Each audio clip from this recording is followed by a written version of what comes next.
Marie Chantray. Alors, les débats reprennent à l'Assemblée nationale dans la commission spéciale des retraites. Des travaux qui sont le théâtre d'un bras de fer entre les Insoumis et la majorité. Oui, c'est encore et toujours ce même dialogue de sourds. Des députés qui ont aussi siégé tout ce week-end, ce n'était pas forcément prévu, avec cette hypothèse, ce qui semble de plus en plus probable, la commission spéciale qui risque de s'arrêter au milieu du gué sans avoir balayé l'ensemble de cette réforme. Car on le rappelle, plus de 22 000 amendements ont été déposés, un record depuis, c'est énorme, c'est un record depuis le début de ce quinquennat.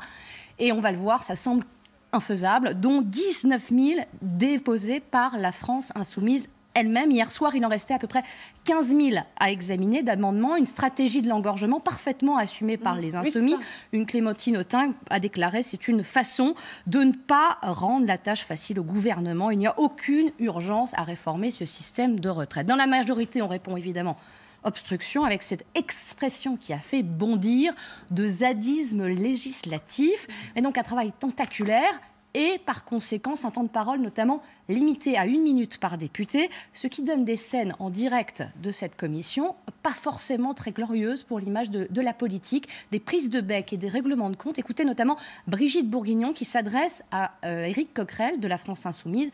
Petite mise au point, grosse colère de la présidente de la commission. Écoutez. Moi, je veux dire quelque chose. Je vais dénoncer vos méthodes, monsieur, parce que ça fait 5 jours que je me fais pourrir mon téléphone, mon Twitter, mes Facebook, mes mails par des gens de votre formation politique. À chaque fois, je me prends un tombereau d'insultes. C'est une honte, ce ne sont pas des méthodes. Je suis désolée, il n'y a aucun groupe ici qui me fait ça, parce que tout le monde respecte les règles. Il y a des règles ici, on n'est pas dans la rue, on est à l'Assemblée nationale. Point final.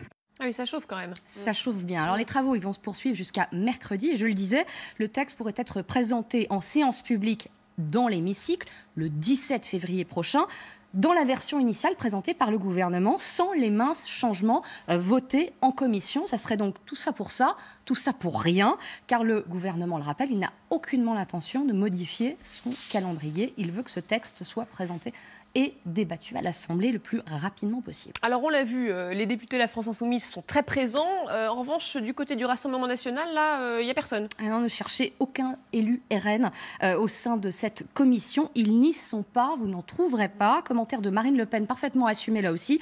Nous n'y participons pas et nous défendrons nos amendements comme nous le faisons à chaque fois en séance plénière. Elle veut que ce soit public, ce qu'il est aussi en commission, mais elle ne veut pas être présente. C'est Sébastien Chenu, normalement, qui est censé être présent. Absence des débats, remarqué et très commenté.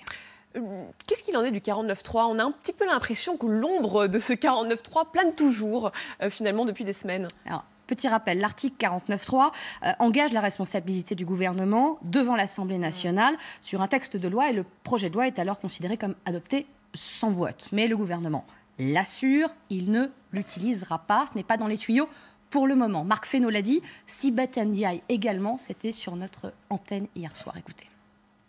Ce n'est pas du tout ce que nous envisageons aujourd'hui. Je ne désespère pas que les gens reviennent à la raison. Il faudra peut-être en passer par le 49.3 in fine. Moi, je ne l'espère pas, je ne me place pas dans cette perspective. Mais donc, ça n'est pas ce que le gouvernement souhaite, en aucune manière. Et donc, on va laisser les débats se poursuivre. Alors, on sent aussi qu'ils ne veulent se fermer aucune porte, mais c'est vu clairement comme un passage en force. Aujourd'hui, c'est incompatible avec la majorité qu'a aujourd'hui La République En Marche. Plus de 300 députés, ils ne sont pas en posture de ne pas faire passer ce texte. En l'état, le Premier ministre, le Président n'y sont absolument pas favorables. Petit rappel qui a aussi son importance, Emmanuel Macron avait fait les frais de cet outil en 2015, sous le gouvernement de Manuel Valls, en tant que ministre de l'économie. C'est son scepticisme qui s'exprime aussi. Certains dans son entourage même parlent de traumatisme. Alors, on verra ce que ça donne. En tout cas, ce sera l'objet de mon débat à 8h20 avec mes invités. On parlera de ce bras de fer qui se poursuit et de ce calendrier extrêmement serré. On parle